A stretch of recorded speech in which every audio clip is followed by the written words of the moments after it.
Ventana, toda la pantalla. Yo quiero compartir ventana nada más.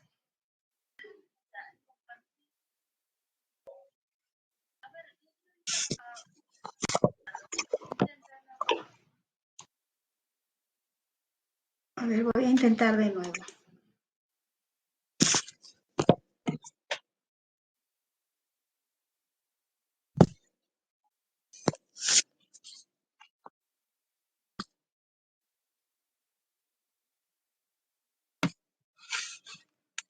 Ahora sí.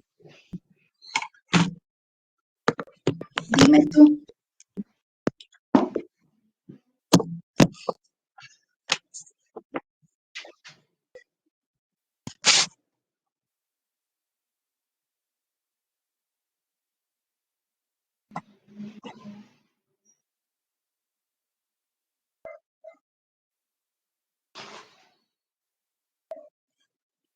Buenas tardes. ¿Se puede iniciar o todavía? ¿Me confirman, por favor?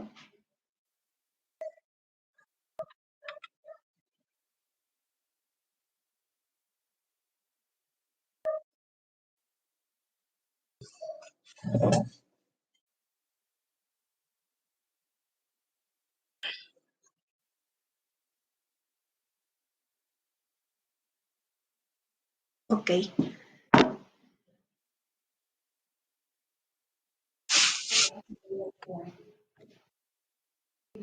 Buenas tardes, estimados colegas. Permítanme primero darles la bienvenida a este nuevo curso de preparación docente para este año 2025. Quien les habla es la maestra Doris Janet Salazar Medina, especialista en el área de comunicación, y siempre para mí es un gusto compartir con ustedes, colegas del área, la temática referente a lo que son el desarrollo de las competencias del área de comunicación, tanto en el aspecto disciplinar, en la parte pedagógica, curricular y didáctica. Para este año, lo que se pretende trabajar es el temario que el Ministerio de Educación propone para el examen, así que el encargo de esta tarde exclusivamente es solamente hacer una breve introducción de la forma como se va a trabajar en adelante. Son 2 horas de preparación en el área de comunicación, en la especialidad de comunicación, de las cuales una se va a trabajar la parte teórica y la siguiente hora es la parte de casuística. Relacionando siempre, en el momento de desarrollar los casos, recordando siempre la parte teórica que se trabaja, ¿sí? Bueno, entonces vamos a dar inicio con lo que son las competencias del área de comunicación, todo lo que son conocimientos de la especialidad de comunicación. Les decía, conocimientos disciplinares, conocimientos didácticos, pedagógicos y curriculares. Bien, vamos a empezar entonces por la competencia se comunica oralmente en lengua materna. Como ustedes saben, esta competencia tiene 6 capacidades, pero estas 6 capacidades se desarrollan cuando el estudiante cumple doble rol. Primero, el estudiante cumple un rol de oyente cuando está desempeñando rol de oyente. Lo que se cumple ahí es uno de los elementos de la comunicación oral. La comunicación oral, como todos sabemos, tiene comprensión del discurso oral y producción del discurso oral. Entonces, las 6 capacidades de la competencia oral abarcan la comprensión del discurso oral como la producción del discurso oral. En la comprensión del discurso oral, el estudiante está en rol de oyente y lo que tiene que hacer es aplicar la escucha activa, la comprensión literal, la comprensión inferencial y la comprensión crítico-reflexivo de los textos orales que escucha. Llámense conferencias, charlas, exposiciones académicas, debates, mesa redonda, entrevista, etc. Entonces, cuando el estudiante escucha una entrevista o cuando escucha un debate o cuando escucha una exposición académica, cuando el estudiante está en rol de oyente, va a movilizar 3 capacidades de las 6 capacidades de la competencia oral. Tienen que saber que la capacidad 6 reflexiona y evalúa la forma, el contenido y el contexto del texto oral. Esa capacidad 6 aplica tanto para la comprensión del discurso oral como para la producción del discurso oral.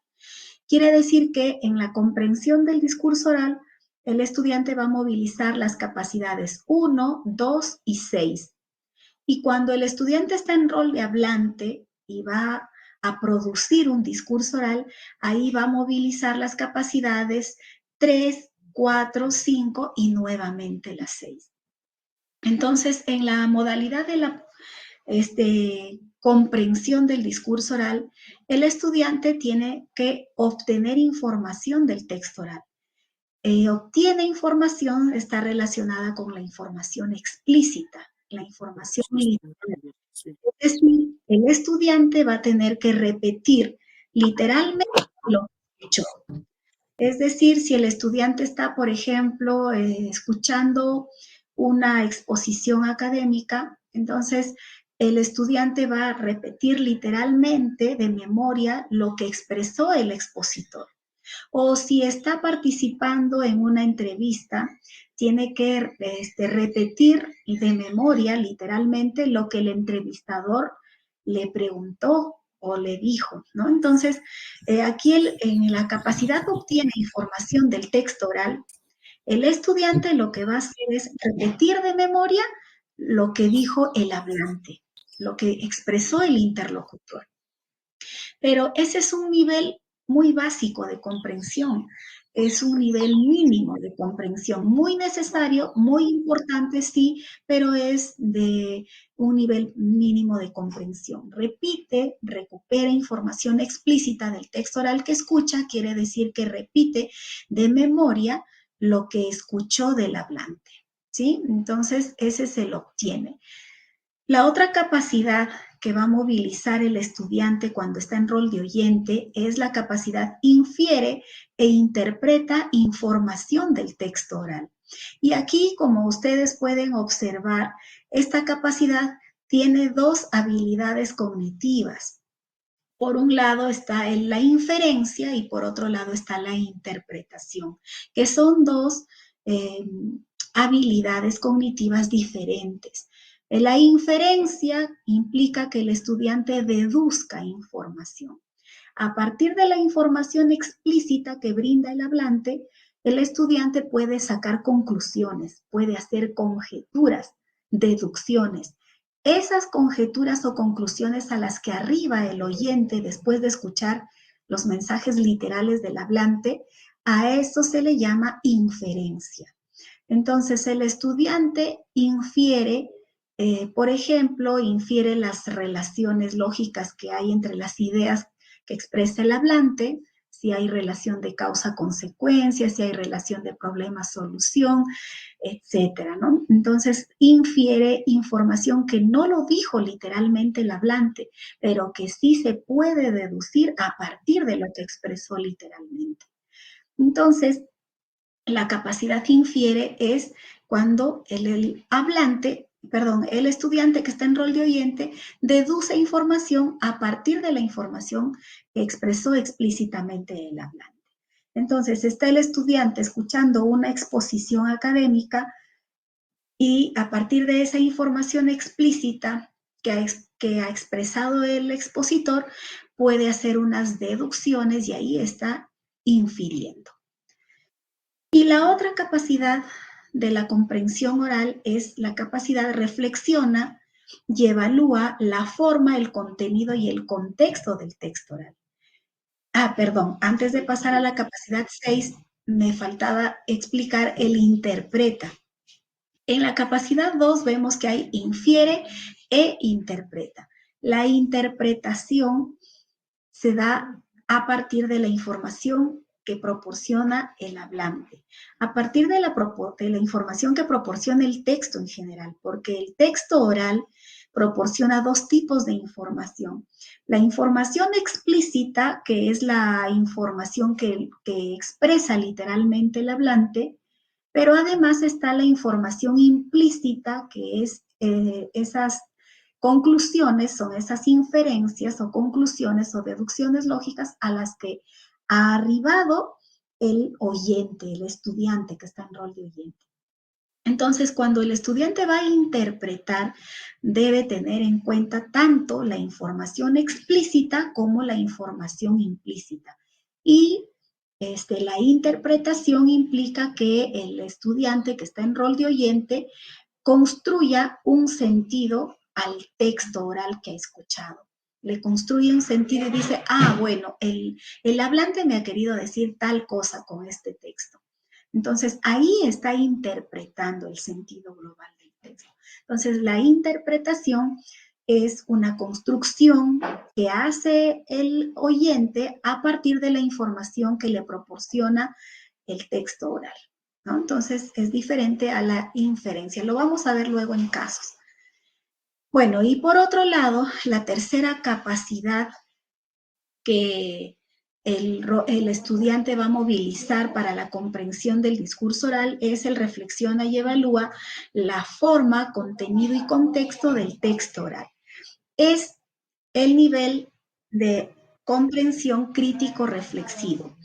La capacidad obtiene información del texto oral, la capacidad 1 es un nivel de comprensión literal.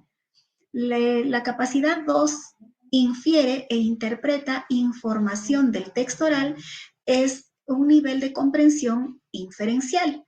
Y la capacidad 6 reflexiona y evalúa la forma, el contenido y el contexto del texto oral, es el nivel de comprensión crítico-valorativo. Aquí el estudiante va a tener que enjuiciar y dar a conocer su punto de vista personal respecto a las ideas que he escuchado.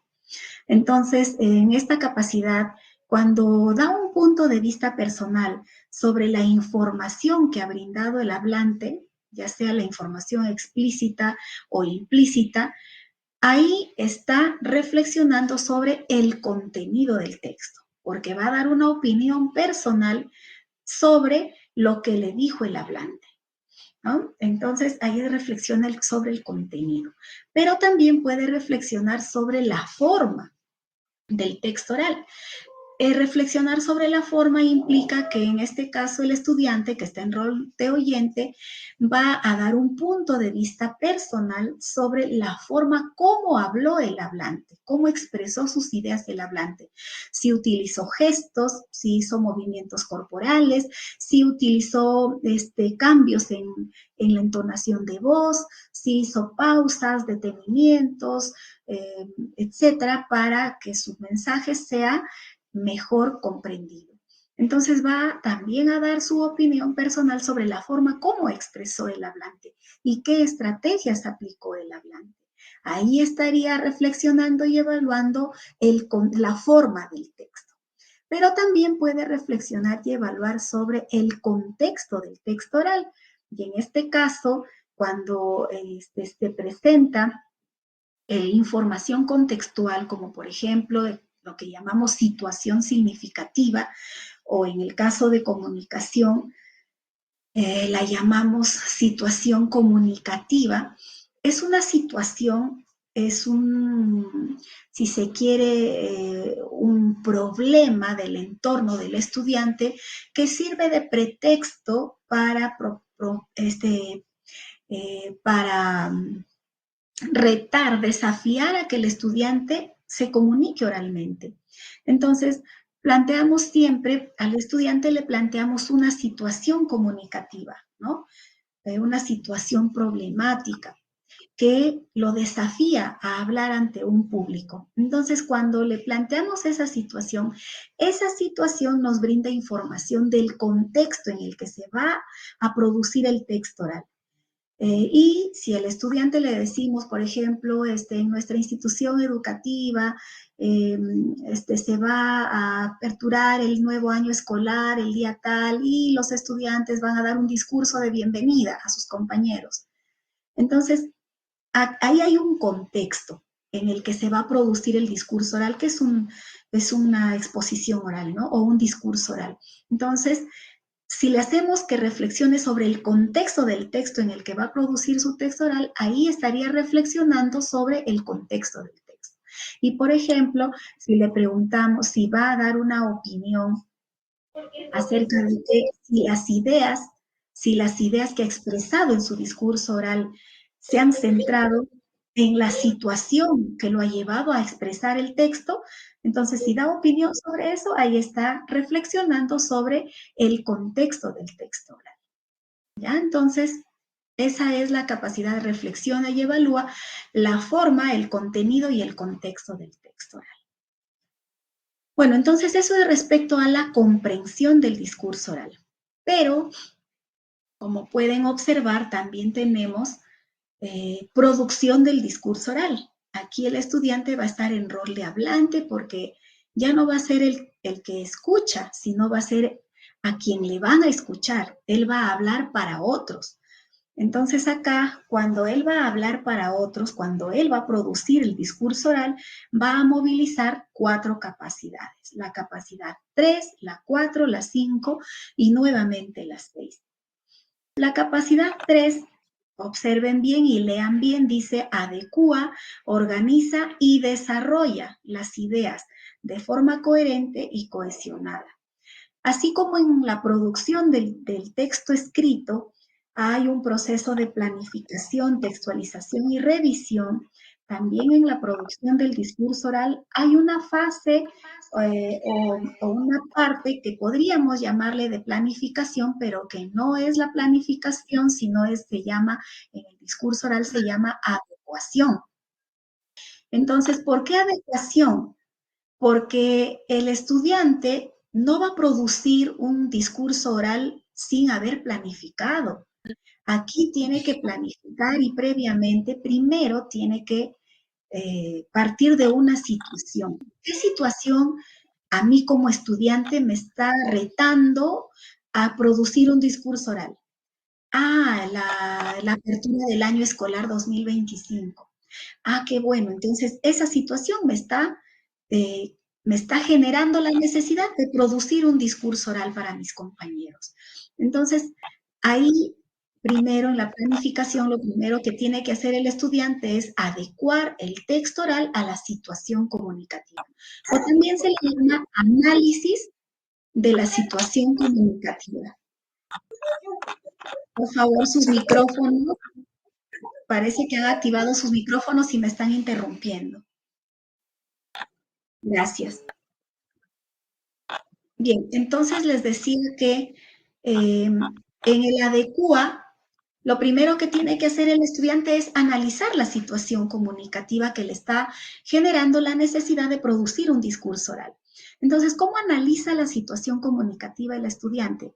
Primero tiene que preguntarse, ¿qué situación me está generando la necesidad de producir un texto oral?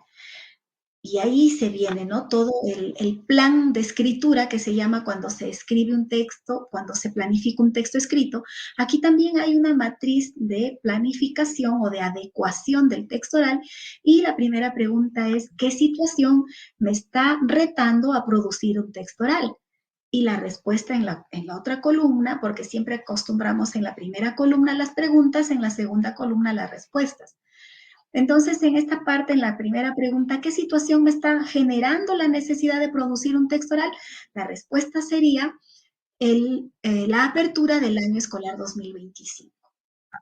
Y la otra pregunta sería, ¿y para qué? ¿Para qué voy a producir un discurso oral? ¿No? El propósito. O sea, ya tengo la situación que me está retando a hablar ante un público. Ahora la pregunta es, ¿y para qué voy a hablar? ¿Para qué voy a hablar ante un público? Para darles la bienvenida al nuevo año escolar. ¿Y a quiénes les voy a hablar? A mis compañeros del aula. ¿Y qué estructura o qué género discursivo oral es el más pertinente para mi propósito, para dar la bienvenida? ¿Será un género expositivo, un género argumentativo, un género narrativo? ¿Cuál es el más pertinente? Si solamente voy a brindar información de bienvenida, tendrá que ser un género expositivo. Entonces, y así va planificando. ¿Y qué secuencia tendrá mi texto oral? Voy a iniciar con una introducción, luego un desarrollo y terminaré con una conclusión. Entonces, todo se hace en el adecua, porque acá dice adecua, organiza y desarrolla, pero son tres procesos diferentes. La adecuación es el análisis de la situación comunicativa antes de producir el texto oral. Entonces, ahí adecua lo que va a producir oralmente. También prevé, en la adecuación, prevé las estrategias que va a aplicar. Voy a usar gestos, voy a cambiar la entonación, voy a utilizar qué tipo de registro lingüístico voy a utilizar, qué tipo de conectores, etcétera, ¿no? Entonces, eso es en el adecua. Luego viene el organiza. En el organiza también está dentro de previo a la producción del discurso oral, que va a organizar las ideas que va a producir. Entonces va a organizar y, por ejemplo, va a decir, voy a iniciar con tal, diciéndoles que la etapa escolar es la más esperada, etcétera, un preámbulo. ¿No? Como es una bienvenida, un preámbulo en la introducción. Va a organizar sus ideas. Voy a decir primero esto, luego esto y voy a terminar con esto.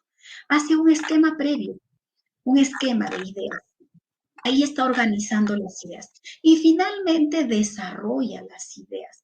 Aquí ya va a ser su primera práctica, su ensayo. Aquí ensaya porque todavía no va a dar el discurso frente a sus compañeros, sino que previamente tiene que practicarlo frente a su profesor, en caso de que esté en casa con sus padres, tiene que practicar primero. Entonces, cuando desarrolla las ideas de forma coherente y cohesionada, ¿qué le piden acá al estudiante?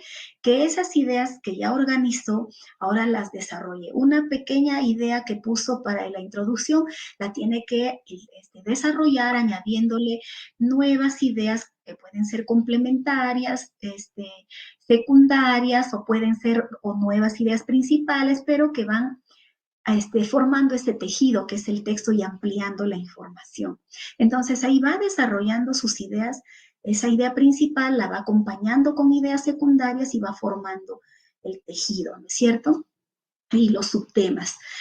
Pero esas ideas que va desarrollando en forma oral tienen que ser coherentes y cohesionadas. Coherentes quiere decir que tienen que ser sobre el punto, sobre el tema del cual se está hablando, sobre la bienvenida. No puede desviarse con otras cosas, ¿no? Y lo otro es la cohesión, que tiene que utilizarse mecanismos de cohesión que le den sentido a las ideas que están expresando, que no se pierda el sentido de las ideas que van expresando. Entonces, esto es en la producción del discurso oral. ¿Qué otra capacidad? Utiliza recursos no verbales y paraverbales de forma estratégica. Utiliza recursos no verbales y paraverbales de forma estratégica. Bueno, ¿cuáles son esos recursos no verbales?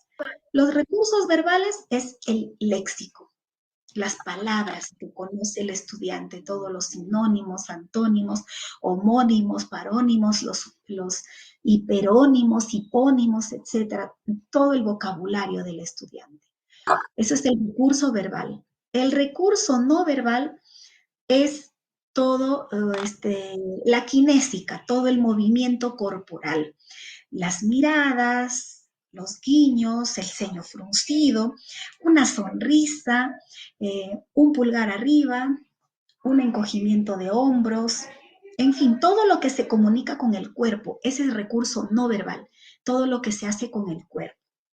Entonces, Pero además del recurso no verbal, también se debe usar en la producción del discurso oral recursos paraverbales o también se les llama paralingüísticos.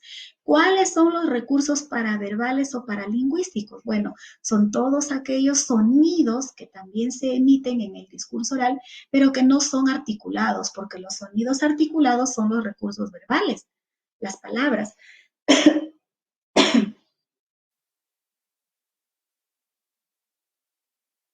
Disculpen. Entonces, los recursos paraverbales son los sonidos no articulados, como por ejemplo, se pueden usar onomatopeyas, interjecciones, alargamientos de sonidos, la entonación, ¿no? Una entonación interrogativa, exclamativa, una entonación triste, una entonación alegre, una entonación de sorpresa, una entonación de temor, las entonaciones. También está el volumen o intensidad, puede ser un susurro bajito, puede ser un volumen normal, un volumen alto, se puede gritar incluso, ¿no? Dependiendo del lugar donde estén y la cantidad de interlocutores a los que se dirigen.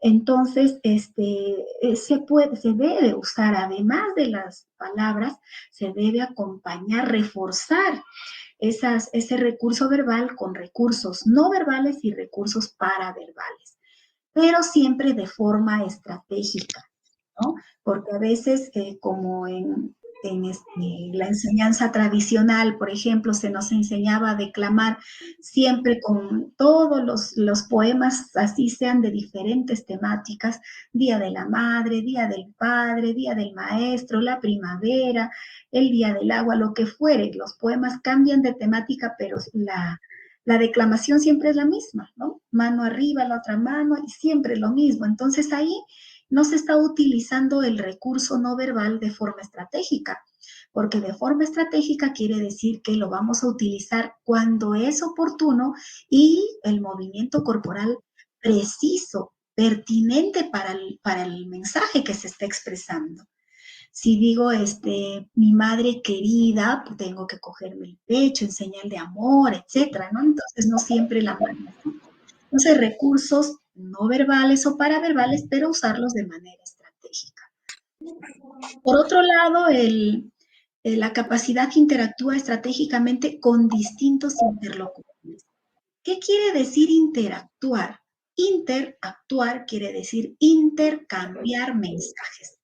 Esto se da cuando el mensaje es bidireccional y cuando hay como mínimo dos interlocutores. Por ejemplo, en el caso de una entrevista, sus micrófonos, por favor.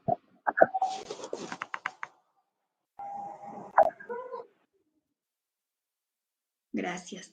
En el caso de una entrevista,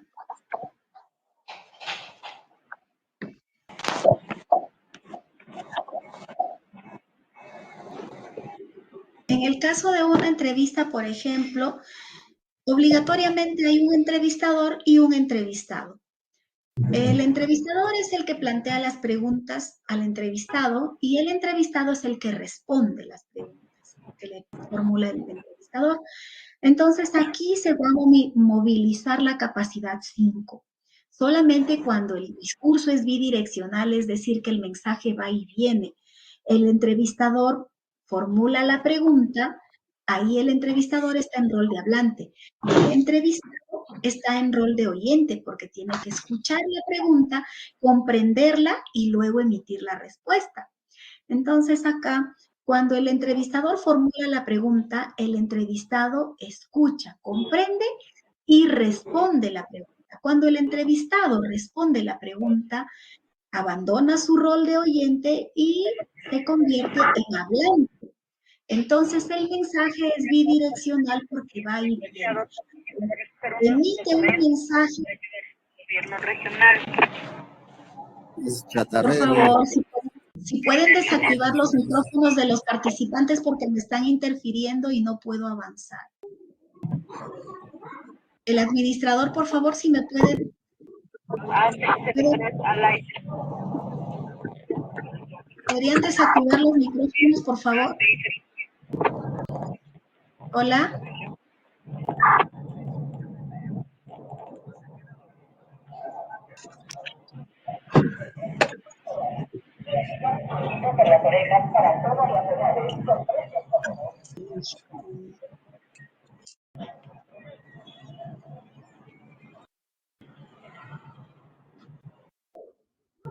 Bueno, voy a continuar, ojalá que me estén escuchando. Bueno, entonces les decía que la capacidad 5 se va a movilizar cuando al estudiante le hagamos participar en discursos bidireccionales, donde puedan hablar y escuchar a la vez, como por ejemplo un debate, una entrevista, puede ser también una mesa redonda, etcétera. Pero si solamente va a dar una exposición oral, ahí solamente va a hablar, pero no va a hablar y escuchar a la vez, ¿no? Sino que él expone nada más el tema, a no ser que le den participación a la audiencia para que formule preguntas y puedan hacer tipo diálogo, ¿no? Bueno, entonces, la capacidad 5 es eso. Interactuar, intercambiar mensajes, dice con distintos interlocutores, pero dice estratégicamente. ¿Qué quiere decir estratégicamente? Estratégicamente quiere decir que eh, no va a interactuar interrumpiendo. Estratégicamente quiere decir que, por ejemplo, si está participando en un debate, tiene que esperar que el moderador le dé el uso de la palabra para que recién exprese su mensaje. No puede interrumpir, así el otro debatiente esté diciendo ideas contrarias a su punto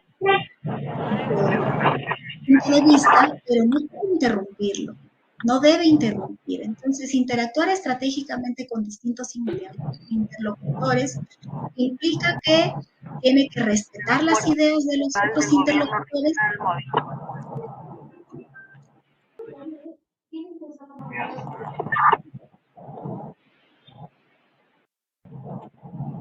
Por favor, desactiven los micrófonos de los participantes porque están interfiriendo y no puedo concentrarme. Gracias. Bien, entonces interactuar estratégicamente implica que el estudiante respete las opiniones de los demás interlocutores, que respete los turnos de participación, tiene que esperar que le cedan la palabra para que pueda hablar y además también tiene que aplicar la escucha activa, comprender el mensaje de los interlocutores para que pueda seguir con el hilo comunicativo y no interrumpir esa comunicación. Y finalmente, cuando está en rol de hablante, también va a movilizar la capacidad, reflexiona y evalúa la forma, el contenido y el contexto del texto. ¿Por qué? Porque acá el estudiante, que es el que ha producido su discurso oral, aquí primero ha hecho una práctica, está practicando, es como si fuera solamente una preparación, lo está preparando. Aquí en la capacidad 6 reflexiona y evalúa la forma, el contenido y el contexto textual. ¿Qué va a hacer el estudiante? Va a opinar sobre su propio desempeño.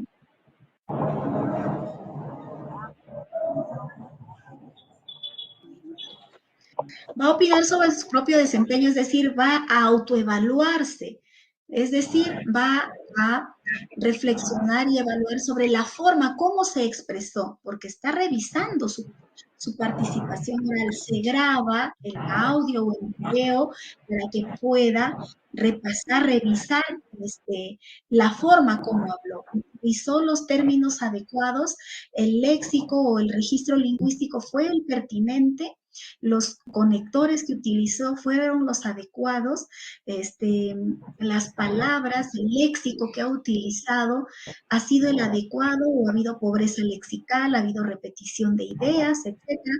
Tiene que reflexionar sobre la forma y también reflexionar sobre el contenido.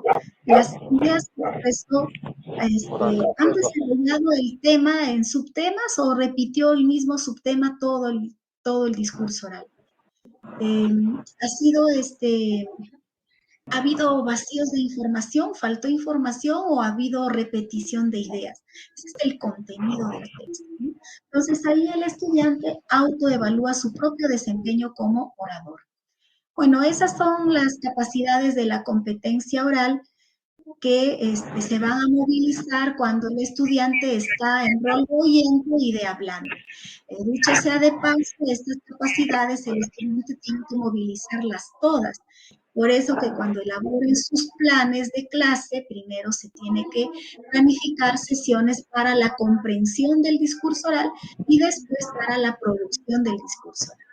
Porque primero tiene que familiarizarse el estudiante con un registro, con el género discursivo que va a producir.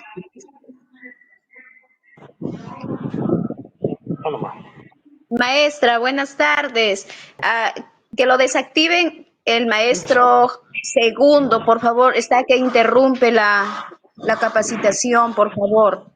Sí, por favor, a los administradores. Yo he entrado acá también como participante, me han dado el link solamente para dar la clase, pero no puedo activar ni desactivar. Por eso no sé si estará aquí, estará conectado alguien de la empresa para que desactive, porque realmente no se escucha bien. Me están interfiriendo mucho.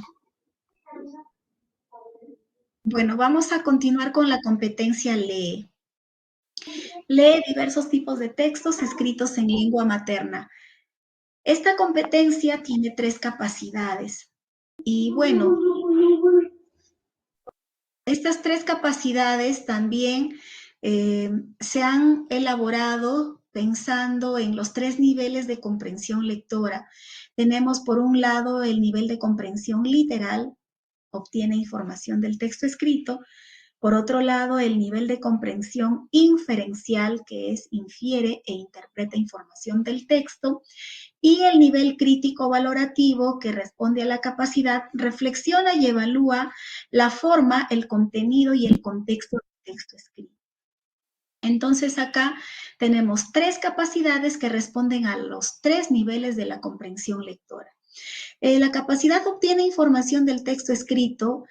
Casani lo llama leer las líneas, porque lo que tenemos que hacer es simplemente leer, localizar información, ubicar información que se encuentra literalmente impresa en el texto. Entonces, ¿qué hace el estudiante? Vuelve a leer el texto y ubica la información, en qué parte del texto está la respuesta de la pregunta que me están planteando. La respuesta la encuentro en el texto literalmente. Se puede subrayar, se puede resaltar porque allí está impresa en el texto. Entonces, obtener información del texto escrito es un nivel de comprensión muy básico, un nivel mínimo, porque solamente tenemos que subrayar o señalar en qué parte del texto se encuentra la respuesta. ¿Ya? Entonces, ¿qué preguntas pueden servir para leer las líneas, ¿no? Para solamente leer lo que dice el texto. Las preguntas básicamente son ¿qué dice el autor en el segundo párrafo? ¿No? ¿Qué, qué menciona la autora que ha citado o a la autora que se ha citado en el texto? ¿Qué dice, no? Entonces, el qué se encuentra ahí en el texto. ¿Dónde? También, ¿no? Pero básicamente aquí no hay que mecanizarse en el tipo de preguntas. ¿Por qué? Porque podemos encontrar acá, por ejemplo, generalmente se dice que las preguntas ¿por qué? Son para el nivel inferencial, pero no es así, porque yo podría colocar en el texto literalmente el por qué, la razón. Y si está el por qué literalmente en el texto, ya no va a ser infiere, va a ser obtiene.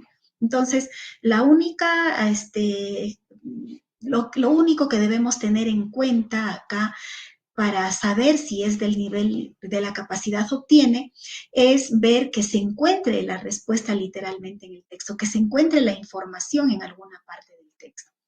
Entonces, eso es leer las líneas, porque vamos a leer lo que está impreso en los renglones del texto.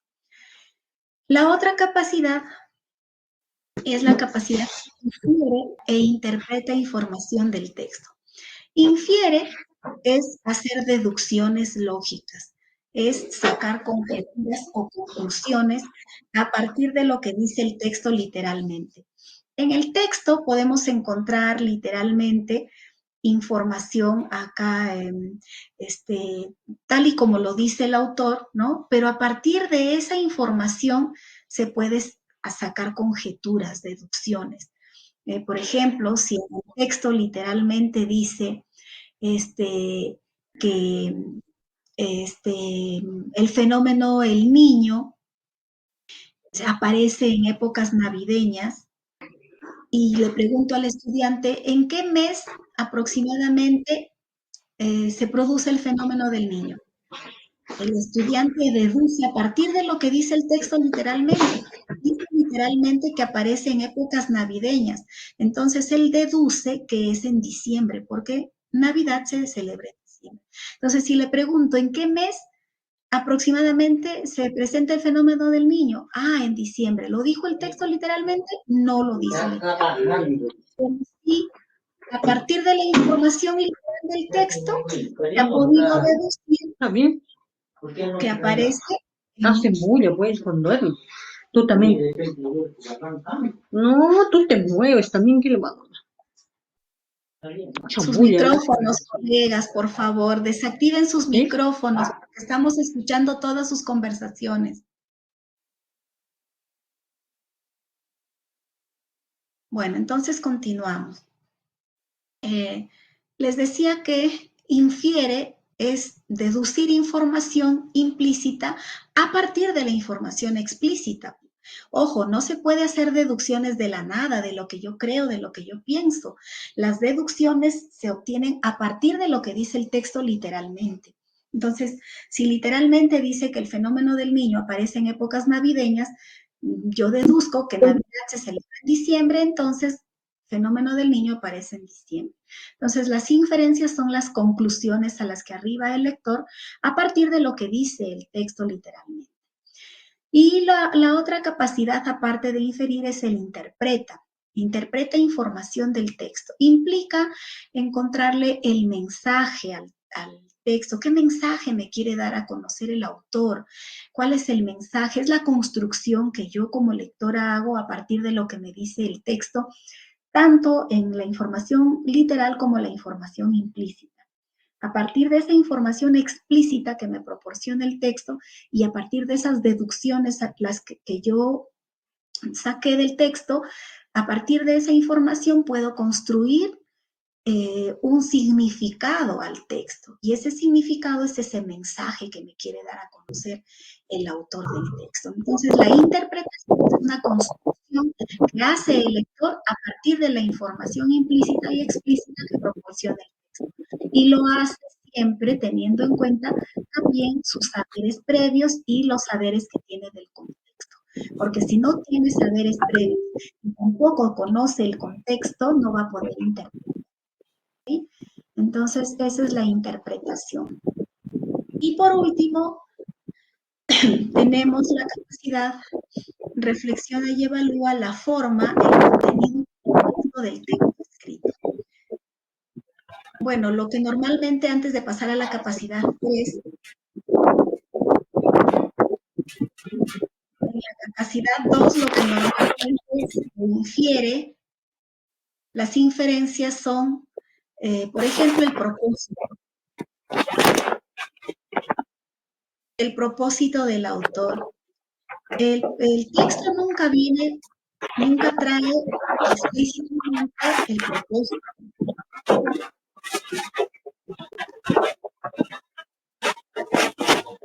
Micrófonos, colegas, por favor. Revisen sus micrófonos, están interfiriendo.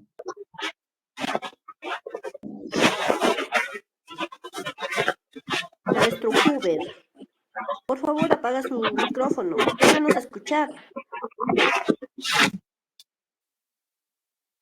Gracias, maestra.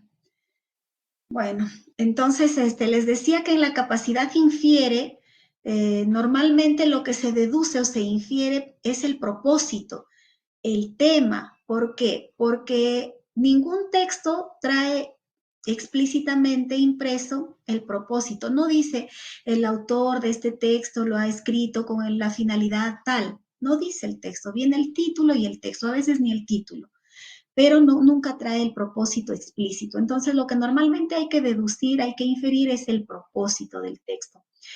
También el tema se deduce porque hay textos que vienen sin título y hay que deducir el tema, porque normalmente el tema viene en el título, ¿no? Ya se está expresado en el título, pero si el texto no tiene título, hay que deducir el tema, de qué trata el texto. También se debe deducir información que no se encuentra literalmente, ¿no? Algunos datos, algunos hechos importantes que no están literalmente en el texto, pero que sí se puede deducir. Por ejemplo, con qué propósito el autor ha mencionado tal, para qué ha utilizado tal cosa, qué podemos deducir de la expresión tal, por qué dice tal cosa, etcétera, ¿no? Entonces hay información que se debe deducir. Y bueno, por último, en la capacidad reflexiona y evalúa la forma, el contenido y el contexto del texto escrito. Acá el estudiante va a movilizar su nivel crítico valorativo. Crítico valorativo, bueno, crítico quiere decir que va a cuestionar, va a enjuiciar las ideas del texto. Y valorativo quiere decir que le va a dar un valor, una valoración, es decir, va a expresar su punto de vista personal. Si le pareció bien, le pareció mal o no, ¿por qué? ¿No? Y en el crítico, en el juicio es, estoy de acuerdo, no estoy de acuerdo, ¿por qué? ¿No? Entonces, crítico valorativo, plantea su juicio crítico y también hace valoración de las ideas que expresa el texto. Y a este nivel, bueno, antes a la capacidad infiere e interpreta, Casani le llama leer entre líneas. ¿Por qué entre líneas? Porque, bueno, va a tener que, entre las líneas que expresan ideas explícitas, va a tener que hacer conjeturas. Entonces, leyendo una línea y otra línea, a partir de esas dos líneas explícitas, entre esas dos líneas explícitas va a sacar conclusiones. Y esas conclusiones vienen a ser las deducciones, las inferencias. Por eso le llama leer entre líneas. En cambio, la capacidad reflexiona le llama leer tras las líneas. ¿Por qué? Porque hacer una lectura crítica también implica develar creencias, develar estereotipos del autor, porque el autor también se construye una identidad a partir de las ideas que expresa. El autor puede expresar una idea y quizá en esa idea que ha expresado en el texto se esconde cierta sesgo machista o quizá también xenofóbico, etcétera, ¿no? Entonces, leer tras las líneas es develar qué hay detrás de las líneas que ha escrito el autor, qué creencias tiene el autor del texto, qué estereotipos, qué, qué qué valoraciones hace de las personas. Quizá es machista, xenofóbico, discriminador, etcétera. Entonces, eso es también hacer una lectura crítica, tratar de develar qué hay detrás de lo que he escrito, qué hay detrás de esas palabras, ¿no? Entonces, esa es la lectura crítica, ¿no? Y bueno, aquí tiene que hacer juicios críticos y también hacer valoraciones, como por ejemplo, una valoración, ¿cómo calificarías la actitud de tal persona, ¿no? Si es un texto narrativo, ¿cómo calificarías la actitud del protagonista del cuento, por ejemplo? Entonces aquí va a dar una valoración, estoy de acuerdo por tal y tal, o me pareció mal por tal y tal, ¿no? ¿Y qué harías tú si fueras el protagonista? Aquí también va a enjuiciar, ¿no? ¿Por qué? Porque va a decir, bueno, yo hubiera hecho tal y tal y tal cosa. Quiere decir que no le parece bien lo que ha hecho el protagonista, etc. ¿Estás de acuerdo con qué pasaría si, cómo evalúas tal, qué opinas sobre tal cosa? Entonces ahí va a enjuiciar y también va a dar una valoración. Entonces, eso es la capacidad, reflexiona y evalúa la forma, el contenido y el contexto del texto escrito. Y bueno, rápidamente vamos a revisar la competencia escribe, diversos tipos de texto en lengua materna, y vemos que esta competencia escribe diversos tipos de textos en lengua materna, tiene 4 capacidades. Y esas 4 capacidades reflejan el proceso de la producción del texto escrito. Por ejemplo, tenemos acá adecúa el texto a la situación comunicativa, que obedece al proceso o a la fase de planificación. Organiza y desarrolla las ideas de forma coherente y cohesionada, utiliza convenciones del lenguaje escrito permanentemente. Esas 2 capacidades responden a la fase de textualización. Y por último, la capacidad reflexiona y evalúa la forma, el contenido y contexto del texto escrito, que viene a ser la fase de revisión. Entonces tenemos aquí la planificación, la textualización y la revisión. En el adecua el texto a la situación comunicativa, lo que tiene que hacer el estudiante es analizar la situación que lo ha retado a escribir un texto. Y parte de esta planificación están las tareas de alta demanda cognitiva, como por ejemplo, análisis de la situación comunicativa para que elabore su plan de escritura, ¿no? ¿Qué situación me ha retado a escribir un texto? Tal situación, la aparición nuevamente del COVID, por ejemplo. ¿Y para qué voy a escribir? Para brindar medidas de prevención. ¿Y a quiénes les voy a escribir? Al público en general. ¿Y qué tipo de registro lingüístico voy a utilizar? Bueno, registro formal. ¿Y qué género discursivo es el más pertinente para tu propósito? Bueno, un género expositivo. Voy a hacer un artículo de divulgación, muy bien. ¿Y qué estructura o cuál va a ser la secuencia textual de tu texto? Va a tener introducción, desarrollo, conclusión, etcétera, ¿no?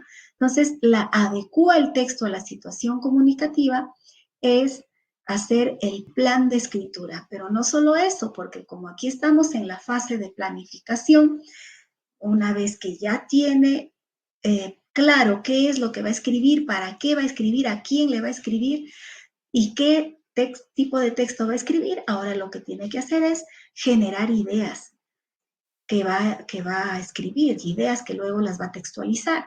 Y bueno, la generación de ideas pasa también por una revisión de fuentes de información confiable, porque tiene que leer para luego identificar información relevante que le sirva para que él escriba su propio texto, le sirve de base para escribir su propio texto. Entonces, una vez que revisa las fuentes de información confiable, con esa información importante o relevante que ha extraído de esas fuentes, va a elaborar su organizador previo, que puede ser un esquema de llaves, puede ser simplemente un listado de ideas, puede ser un organizador de información como un mapa mental, etcétera, un organizador previo. Y después del organizador, con el organizador previo, ahí termina la fase de planificación. Luego pasa a la fase de textualización. Aquí va a movilizar las capacidades 2 y la 3. La capacidad 2 organiza y desarrolla las ideas de forma coherente y cohesionada. ¿Qué va a hacer acá el estudiante? Va a textualizar, va a ser su primer borrador, su primera versión, ¿no? Se llama primera versión o también se le llama borrador. Entonces, en su primera versión o borrador, esas ideas que tenía en su esquema previo, ahora las va a convertir, cada idea suelta que tenía en ese esquema la va a convertir en párrafo. Y para que la convierta en párrafo tiene que añadir más oraciones, más ideas, ampliar la información con ejemplos, con aclaraciones, con comparaciones, etcétera. O con información secundaria, básicamente, ¿no? Entonces, organiza y desarrolla ideas, pero siempre tiene que desarrollar sus ideas con coherencia y cohesión. Tiene que ser sobre el tema del cual está escribiendo. Coherencia y cohesión, que debe usar los mecanismos cohesivos adecuados para que las ideas sean claras. ¿Ya? Entonces, esa es la textualización. Pero además de, desarrollar sus ideas con coherencia y cohesión, tiene que escribir ciñéndose a las reglas ortográficas, ciñéndose a la normativa de la gramática del español. Entonces va a desarrollar sus ideas con coherencia y cohesión, perfecto, pero además tiene que hacerlo utilizando las convenciones del lenguaje escrito permanentemente. Debe aplicar las reglas de la gramática del español. Aquí, reglas de textualización y también las normas ortográficas. Entonces, la gramática del español en términos generales. Tildes, mayúsculas, minúsculas, cómo se escriben las abreviaturas, cómo se escriben las siglas, cuando se usa la coma, el punto, los paréntesis, etcétera, ¿no? Toda la normativa tiene que escribir sus ideas con coherencia, con cohesión y con corrección idiomática. Utilizar convenciones del lenguaje escrito permanentemente implica que el estudiante tiene que escribir con corrección idiomática. Entonces, el estudiante cuando escribe su primer borrador, cuando textualiza su versión previa o primera versión, ahí probablemente va a cometer muchos errores, ¿no? Tanto de contenido como de forma. Los de contenido, bueno, son la repetición de ideas o la carencia de ideas o vacíos de información, también se le llama. A lo mejor también se desvía del propósito o del tema, etcétera. Pero también va a haber errores de forma. Le faltó las tildes, escribió en vez de V con B, en vez de N le puso M, en vez de mayúscula escribió con minúscula, o también escribió una palabra por otra, no sabía el significado de la palabra y puso una cosa por otra, etcétera, ¿no? Vocabulario también. Entonces, probablemente va a escribir así, para eso viene la cuarta capacidad. Reflexiona y evalúa la forma, el contenido y el contexto del texto. ¿Qué va a hacer acá el estudiante? Se va a apartar de su rol de escritor, va a dejar por un momento su rol de escritor y se va a poner en un rol de un lector exigente, ¿no? De un lector exigente que lee el texto e identifica errores. Entonces aquí el estudiante va a autoevaluar su propio texto que ha escrito. Entonces, cuando reflexiona y evalúa la forma del texto que escribió, va a revisar con la ayuda, con la mediación del docente y también de sus pares, de sus compañeros, con una ficha de autoevaluación, o también se le llama una ficha metacognitiva, o también una ficha de retroalimentación. Entonces, ¿qué va a hacer el estudiante? Va a formularse las preguntas y va a tratar de identificar acá en el texto que ha escrito los errores que ha cometido. Descubre su error, construye conocimiento con la mediación y la retroalimentación del docente y luego corrige el error. El error de forma, de contenido y de contexto. Entonces, el error de forma es toda la gramática, el error de contenido es todas las ideas que ha escrito. Y el contexto es la situación que le ha generado la necesidad de escribir el texto. Entonces, estas son las capacidades de la competencia escribe, diversos tipos de textos en lengua materna y que básicamente en función a las capacidades de estas tres competencias del área de comunicación vienen todos los exámenes que plantea el Ministerio de Educación. Por eso es importante trabajar en detalle cada una de estas capacidades, de estas competencias, con muchos casos para comprender muy bien en qué consiste cada una de estas capacidades, cómo debe trabajar el estudiante en el aula, cómo movilizarlas para poder tener clara la respuesta que vamos a dar en los exámenes que plantea el Ministerio de Educación. Bueno, entonces hasta ahí la parte teórica. Como les decía, lo que normalmente hacemos es trabajar una hora de teoría y la siguiente hora que es de práctica, donde básicamente desarrollamos los casos relacionados a la teoría que se desarrolla en el día. Si hoy, por ejemplo, hemos trabajado así a grosso modo las capacidades de las competencias, entonces vamos a desarrollar casos también relacionados a las capacidades de estas tres competencias, ¿no? Así, de forma muy general, porque estamos solamente en un preámbulo, una introducción, porque todavía el curso no empieza, ¿no? Estamos recién en una presentación de lo que va a ser el curso de preparación de este año 2025. Bueno, entonces vamos a pasar, miren, a la parte de casuística. Antes de ello, voy a revisar acá en el Facebook, quizá hay alguna pregunta. No sé si han formulado algunas preguntas, aunque por la premura del tiempo sugiero que solamente nos aboquemos a desarrollar la clase que está prevista, ¿no? Porque si no, mientras dialogamos con las preguntas que hagan, no va a alcanzar el tiempo para terminar de desarrollar toda la casuística que se ha preparado. Bueno, no hay tampoco preguntas en el Facebook, estoy revisando en este momento, y no hay. Entonces vamos a proceder con la parte práctica.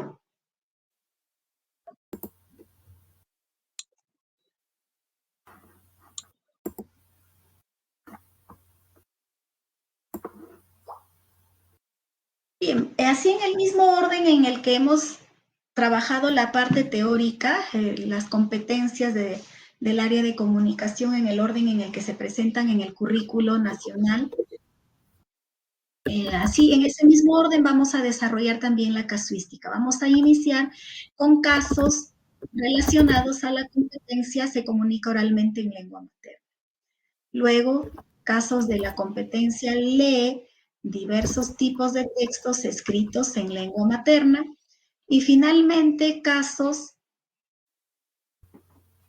de la competencia escribe diversos tipos de textos en su lengua materna. Bien, entonces vamos a empezar con la situación número 1. Bien. La primera situación dice, los estudiantes de primer grado, organizados en equipos y orientados por la docente, van a participar en una asamblea en la institución educativa para ofrecer medidas de prevención ante los sismos. Para participar en dicha asamblea, elaborarán textos orales dirigidos a la comunidad educativa. ¿Ya? Entonces, ¿cuál es la situación que nos está retando a producir textos orales? Dice, los estudiantes de primer grado, organizados en equipos y orientados por la docente, van a participar en una asamblea en la institución educativa para ofrecer medidas de prevención ante los sismos. Entonces, ahí está.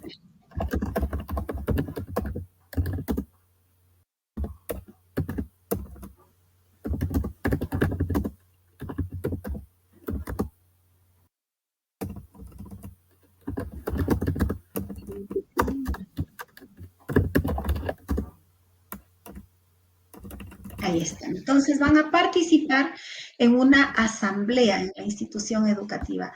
Y en esa asamblea van a ofrecer medidas de prevención ante los sismos. Y bueno, van a elaborar textos orales dirigidos a sus compañeros. Ya van a hacer sus propuestas orales de qué hacer para prevenir los sismos. Pregunta.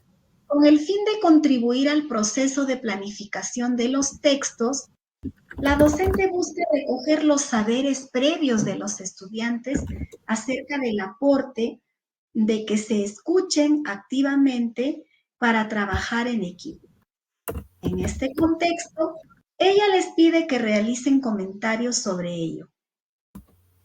Entonces, aquí dice, con el fin de contribuir al proceso de planificación. Recuerden que el discurso oral también se planifica. también se planifica. Entonces, están en la planificación de los textos orales. Y durante la planificación, ¿qué hace la docente? Quiere recoger saberes previos acerca de, dice, del aporte de que se escuchen activamente para trabajar en equipo. Entonces, que se escuchen activamente para trabajar en equipo. En este contexto, ella les pide que realicen comentarios sobre la escucha activa para trabajar en equipo. ¿Qué estudiante da evidencias de una idea inadecuada sobre la escucha activa para el trabajo en equipo? Ojo, hay que tener cuidado porque normalmente nos vamos a las preguntas adecuadas, ¿no? Perdón, a la alternativa más adecuada. Pero hay algunas preguntas que nos piden la inadecuada. En este caso están pidiéndonos la idea inadecuada sobre la escucha activa para el trabajo en equipo.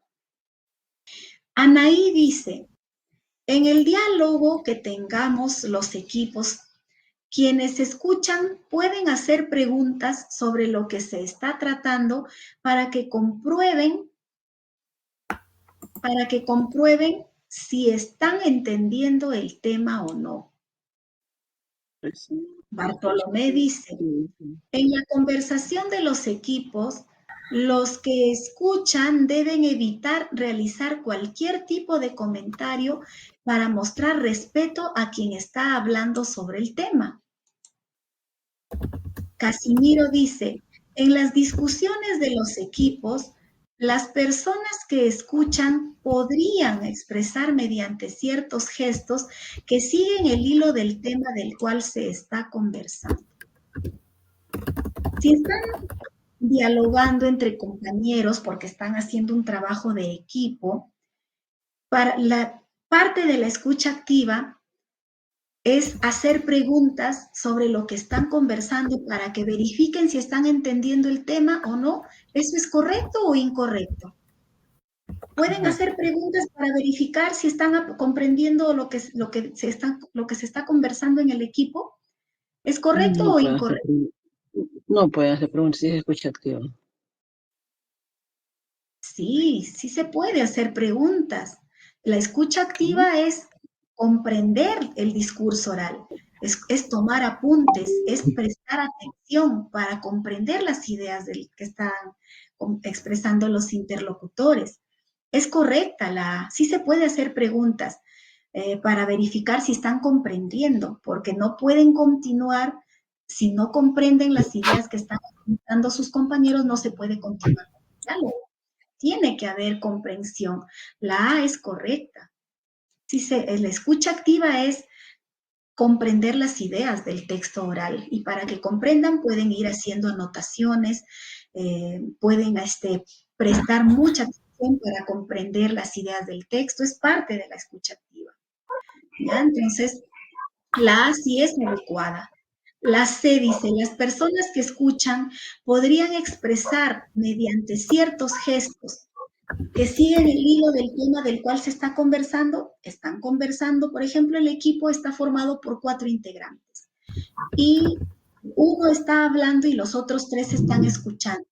No expresan con palabras nada, pero sí con ciertos gestos están asintiendo, que están comprendiendo. Por ejemplo, mueve la cabeza y dice, ah, sí, tienes razón, ¿no? No lo dice verbalmente, pero lo dice con gestos, lo dice con una mirada. Entonces, el hablante continúa porque se da cuenta que le están comprendiendo lo que está expresando y continúa. Porque si no dicen nada, no escuchan, no hablan, no hacen gesto de que están comprendiendo, uno se calla porque no sabe si le están entendiendo o no, se queda callado y se rompe el hilo de la comunicación. Entonces, si no lo expresan con palabras, así como acá, si no hacen preguntas, pueden hacer gestos que le hagan comprender al que está hablando, al interlocutor, que sí le están escuchando y sí le están comprendiendo lo que dice, para que siga hablando y no se interrumpa el diálogo. Entonces, la C también es correcta. Se puede hacer a través del cuerpo, con gestos, con movimientos corporales, o también a través de palabras haciendo preguntas para que demuestren que están escuchando y que están comprendiendo y se pueda continuar con el diálogo. Entonces, la A y la C, como son correctas, como son adecuadas, no puede ser la respuesta. La respuesta es la B.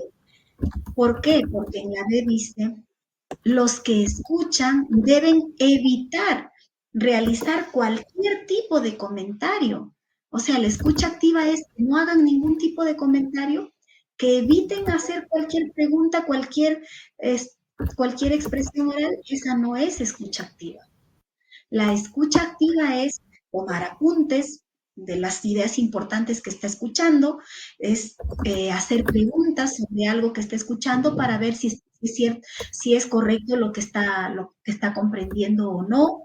Esa es la escucha activa. Entonces, cuando acá dice debe evitar realizar cualquier tipo de comentario aquí, lo están aniquilando, es decir, que no diga nada, que se quede calladito, y esa no es escucha activa.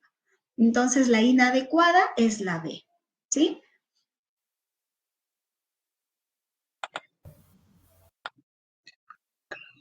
Otra pregunta.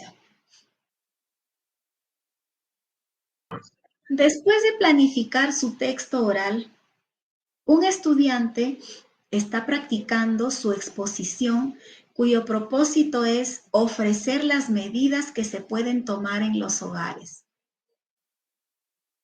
¿Ya? Ofrecer las medidas que se pueden tomar en los hogares para prevenir accidentes durante un sismo. Ese es el propósito comunicativo del texto oral.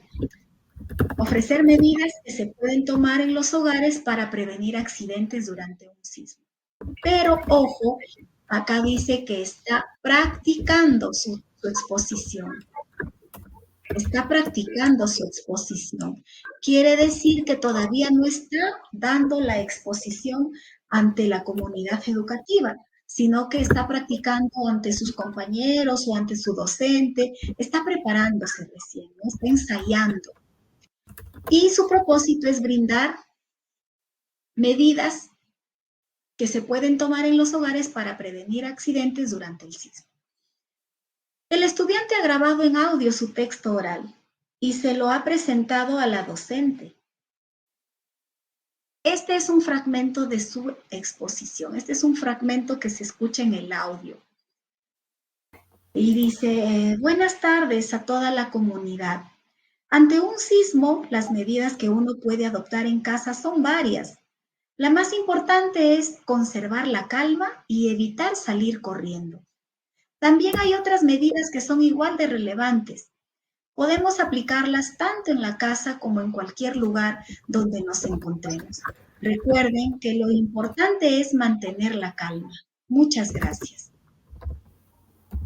Luego de escuchar el audio, la docente nota que el texto oral tiene vacíos de información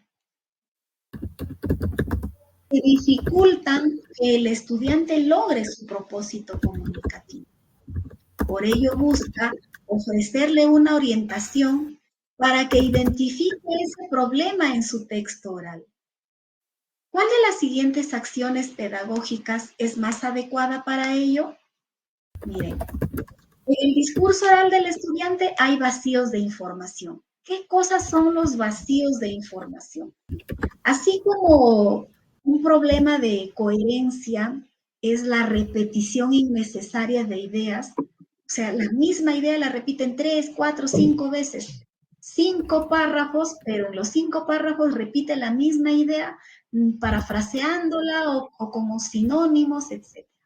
Pero repite lo mismo. Y entonces es repetición innecesaria de ideas. O también se le dice redundancia, ¿no? Pero acá es lo contrario. Aquí faltan ideas, hay vacíos de información. En todo el texto solo ha mencionado que se debe mantener la calma. Entonces, pero falta información. Dice, buenas tardes a toda la comunidad. Ante un sismo, las medidas que uno puede adoptar en casa son varias. Está hablando en plural, está hablando de medidas y dice que son varias. Varias entendemos más de 3, ¿no? La más importante es conservar la calma y evitar salir corriendo. Ahí hay una medida. Y las demás, si dice las medidas son varias. También hay otras medidas que son igual de relevantes, pero no dice cuáles son. También hay otras medidas que son igual de relevantes.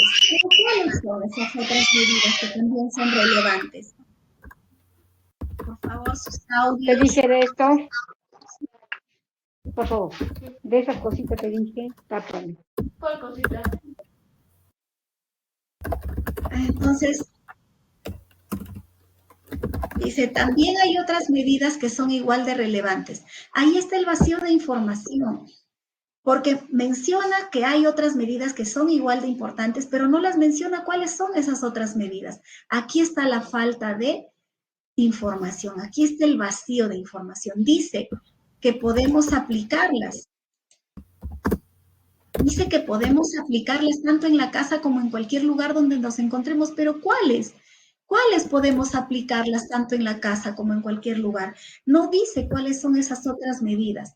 Entonces, hay vacíos de información ahí. Si se dieron cuenta, el vacío está aquí, entre esta y la que sigue, ¿no? Aquí, entre estas dos. Ahí está el vacío de información, porque dice también hay otras medidas que son igual de relevantes, podemos aplicarlas tanto en la casa como en cualquier lugar donde nos encontramos, pero no menciona cuáles son esas medidas. Y el texto básicamente era para ofrecer medidas y no las menciona. Entonces hay vacíos de información. ¿Qué harían ustedes para ayudar a que sus estudiantes se den cuenta de que falta información en el texto? A, B o C. A ver, dice, por ello, busca ofrecerle una orientación para que identifiquen ese problema en su texto oral. ¿Cuál de las siguientes acciones pedagógicas es más adecuada para ello? A, hacer notar que, aunque anunció que existen varias medidas relevantes, no todas han sido expuestas en su texto oral. Después, indicar que explique por qué, además de mantener la calma y evitar correr para prevenir accidentes durante un sismo, sería necesario presentar el desarrollo de esas otras medidas en el texto oral. B. Pedir que mencione, según la información que ha recabado, qué medidas para prevenir accidentes durante un sismo quiere comunicar en su texto oral. A partir de ello, indicar que vuelva a escuchar su grabación y comente si considera que las ideas que ha expresado son suficientes para saber cuáles son esas medidas. C. Solicitar que evalúe si expresar todas las medidas orientadas a prevenir accidentes durante un sismo contribuiría al logro del propósito comunicativo de su texto oral. Sobre esta base, indicar que en una siguiente práctica de su exposición ofrezca información completa acerca de esas medidas de prevención. Muy bien, ¿qué harían ustedes para ayudar a que sus estudiantes identifiquen el vacío de información? La dice, hacer notar que, aunque anunció que existen varias medidas relevantes, no todas han sido expuestas en su texto oral. ¿Por qué no podría ser esa la respuesta? Porque estaba repitiendo lo mismo. Porque acá dice hacer notar que cuando le dice anunciaste que existen varias medidas y no todas han sido expuestas en tu texto oral, ya le está diciendo ahí el error. Le está diciendo el error. Le dice, tú has dicho en tu texto oral que hay medidas, que hay varias medidas, pero no todas las has expuesto. Ahí ya le está diciendo el error y el error el estudiante lo tiene que descubrir, no le tiene que decir el docente.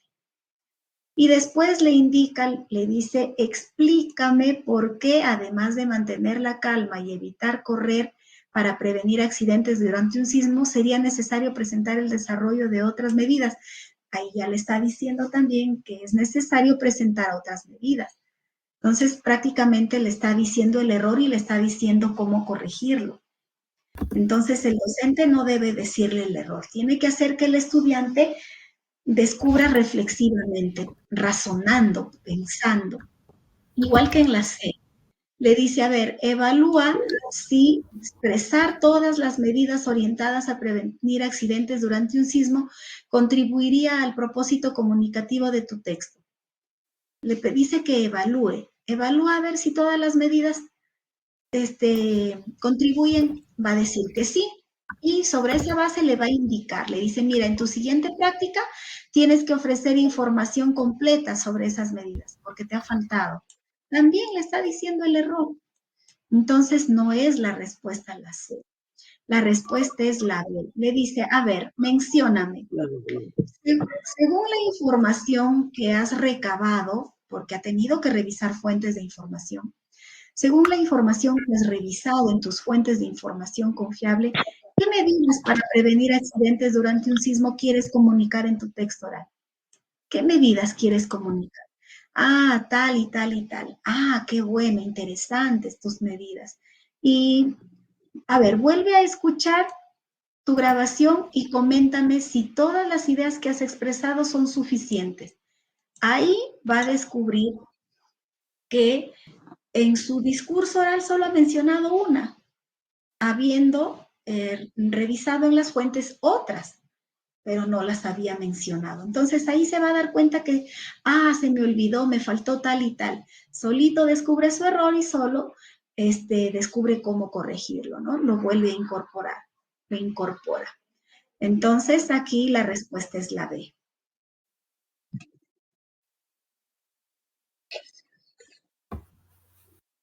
Y bueno, tenemos acá una tercera pregunta de la competencia oral. Dice, luego de terminar el esquema de ideas de su texto oral, una estudiante ha grabado en audio su exposición, con la que invita a la comunidad educativa a formar brigadas para ayudar a prevenir y controlar situaciones de riesgo ante un sismo.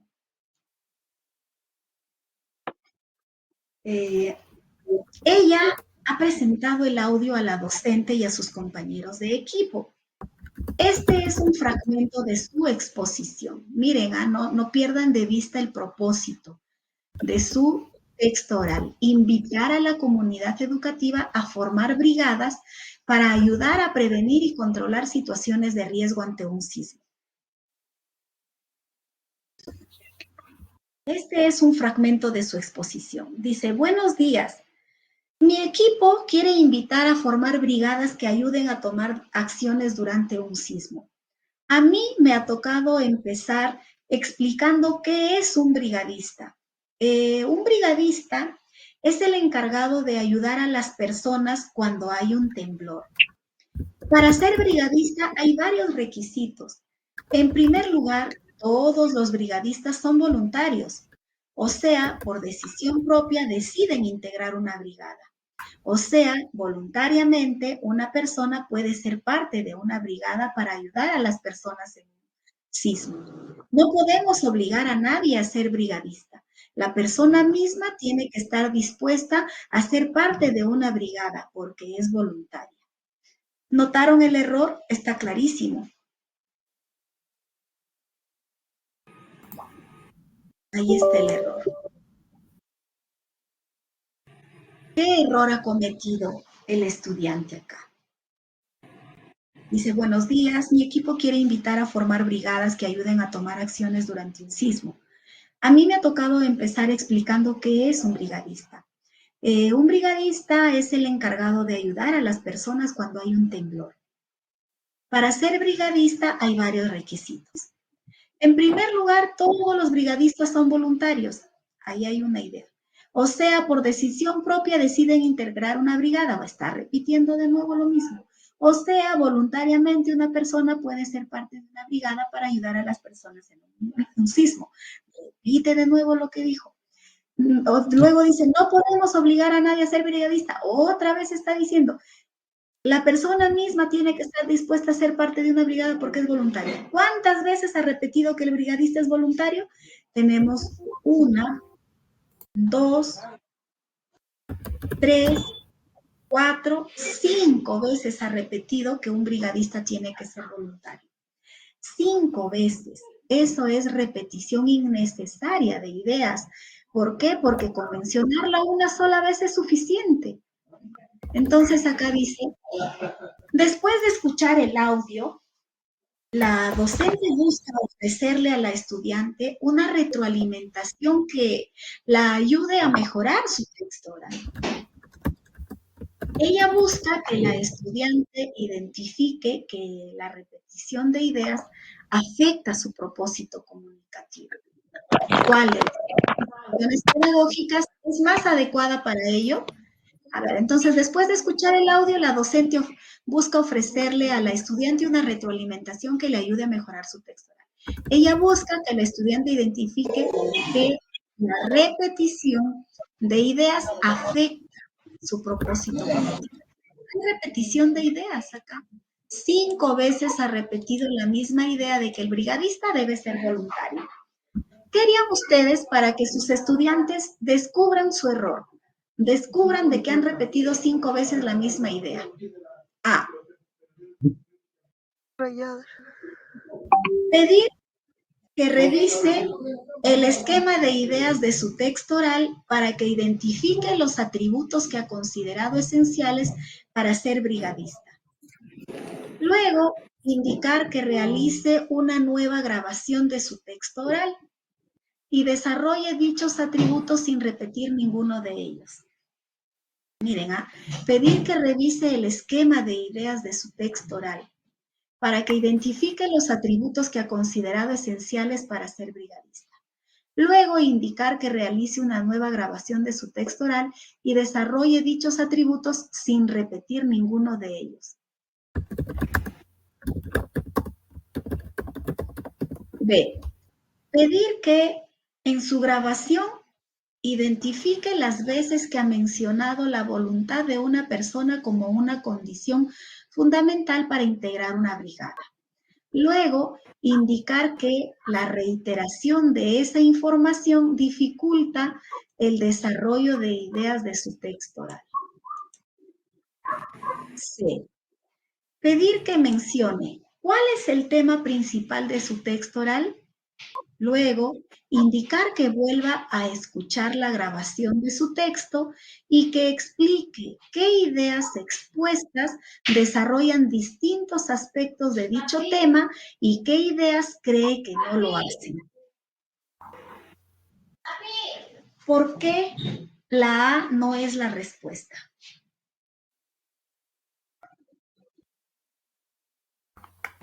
¿Será correcto decirle al estudiante, mira, tienes que hacer una nueva grabación de tu texto oral y en esa nueva grabación tienes que desarrollar dichos atributos, dichas características de los brigadistas sin repetir ninguna característica del brigadista? ¿Por qué no es correcto eso? Porque aquí le está diciendo su error. Cuando le dice, tienes que desarrollar las cualidades de un brigadista, pero sin repetir. Ahí ya le está diciendo, en tu primera grabación, en tu primera versión, has repetido que un brigadista debe ser voluntario, lo has repetido. Ahí ya le está diciendo el error. Por eso no puede ser la respuesta la A. Igual, en la alternativa B le dice, la reiteración de información dificulta el desarrollo de las ideas de tu texto oral. Le está diciendo que ha reiterado, ha repetido información y que eso está dificultando el desarrollo de ideas. También le está diciendo.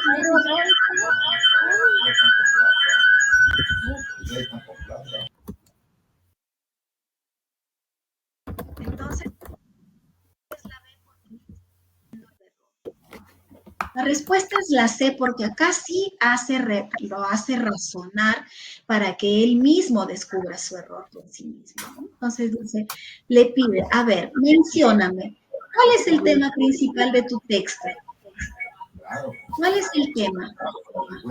El tema de mi texto es es describir a un brigadista. A ver, vuelve a escuchar la grabación de tu texto, le indica que vuelva a escuchar la grabación y explícame qué ideas desarrollan distintos aspectos y qué ideas no lo hacen. Ahí le hace sonar. A ver, le dice, vuelve a escuchar tu grabación, ahora sí explícame, ¿qué ideas que has expuesto desarrollan aspectos distintos? ¿Y qué ideas están repitiendo o no están desarrollando aspectos distintos, sino el mismo aspecto? Ahí se va a dar cuenta que en la parte final está repitiendo el mismo aspecto varias veces y va a descubrir su error. Entonces la respuesta es la C, porque acá el docente hace preguntas, repreguntas, hasta hacer que el estudiante de manera razonada y bien pensada descubra su error. Entonces la respuesta es la C. Bueno, esos casos relacionados a la competencia oral. Ahora vamos a ver acá casos relacionados a la competencia lee, a la competencia de lectura. Por favor, sus audios, colegas. Estamos escuchando a una niña conversar con su mamá. La competencia lee diversos tipos de textos escritos en lengua materna. Situación. Los estudiantes de segundo grado, orientados por la docente, están realizando una indagación sobre los científicos más representativos del siglo XX. Los estudiantes de segundo grado están realizando una indagación sobre los científicos más representativos del siglo XX. Están investigando sobre los científicos más representativos. En este contexto, están leyendo textos seleccionados por ellos mismos. ¿Ya? Ellos mismos han buscado sus fuentes de información confiable y están leyendo. A continuación se presenta uno de estos textos. A ver, dice acá el texto. Luego de que Albert Einstein falleciera el 18 de abril de 1955, su familia, a pedido del físico, procedió con la cremación del cuerpo para esparcir las cenizas en el río de Lauare. No obstante, hubo una parte de Einstein que no atravesó el mismo proceso de incineración. En secreto y sin consentimiento de la familia, Thomas Harvey, el patólogo encargado de la autopsia, extrajo el cerebro del cuerpo antes de que sea cremado. Harvey tenía la intención de analizar y descubrir la clave de la inigualable inteligencia de Einstein. Para ello, cortó el cerebro en láminas y las guardó en distintos frascos con formol. Luego, se contactó con varios neurólogos y se las ofreció para que puedan estudiarlas, pero nadie accedió. ¿Quién trabaja acá? ¿Quién? Adivina. ¿Homer? ¿Ah? ¿Homer? No. ¿Quién? Su costilla de un gordo, su amigo John, parecía al John Gordo. ¿Cómo se llama? Por favor, colegas, estamos escuchando todas sus conversaciones.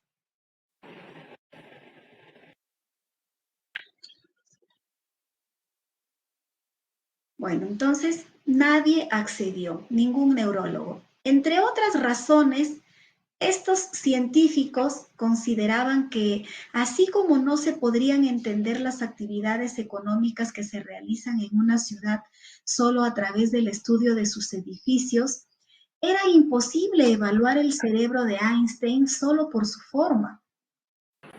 Sin embargo, los intentos por estudiar el cerebro del físico estarían lejos de terminar. En 1985, 30 años después de la muerte de Einstein, la neuróloga Marianne Diamond publicaría lo que se constituye como la primera investigación sobre el cerebro del genio alemán.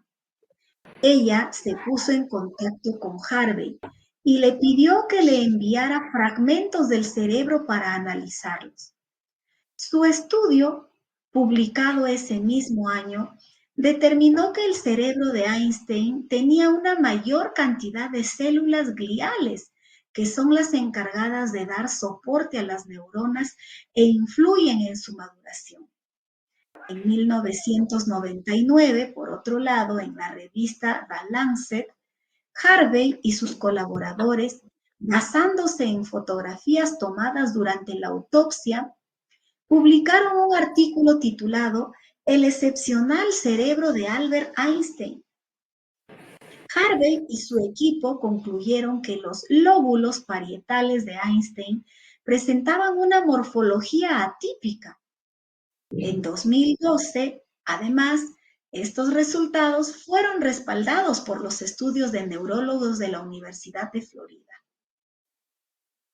Si bien estas y otras investigaciones dan cuenta de las particularidades del cerebro de Einstein, Terence Hines, psicólogo de la Universidad de Pace, sostuvo en 2014 que sería necesario llevar a cabo comparaciones con otros cerebros para concluir si el Nobel de Física tenía una característica cerebral inusual en la que radicara su inteligencia.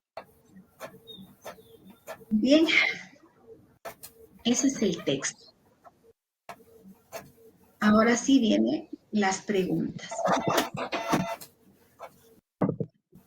Como parte de la actividad de lectura, la docente solicita a los estudiantes que se organicen en equipos y deduzcan el tema central del texto.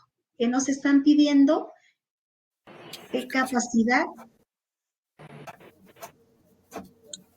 La capacidad infiere, porque van a deducir el tema. Entonces, acá lo que quieren que movilice es la capacidad infiere. En ese contexto, el integrante de uno de los equipos menciona: mi equipo ha podido reconocer que el tema más importante del texto es la lamentable muerte de Einstein. ¿De qué trata el texto? De la lamentable muerte de Einstein, dice, ¿no? Un equipo ha deducido que el tema es la lamentable muerte de Einstein. Y ya todos sabemos que ese no es el tema, ¿cierto? Ante este comentario, la docente busca ofrecer una orientación a los estudiantes para que identifiquen su error en la deducción del tema central del texto. O sea, les ofrece orientación para que ellos descubran su error, identifiquen su error en la deducción del tema central del texto.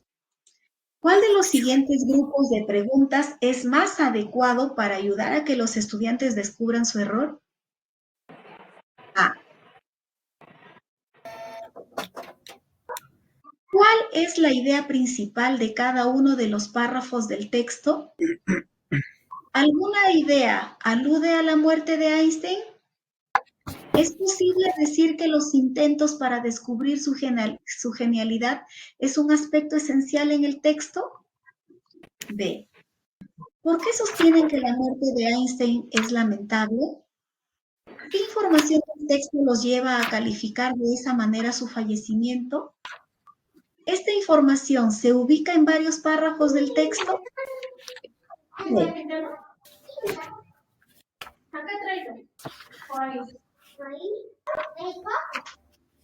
Maestros, por favor, su audio. Estamos escuchando a la madre y la niña conversando.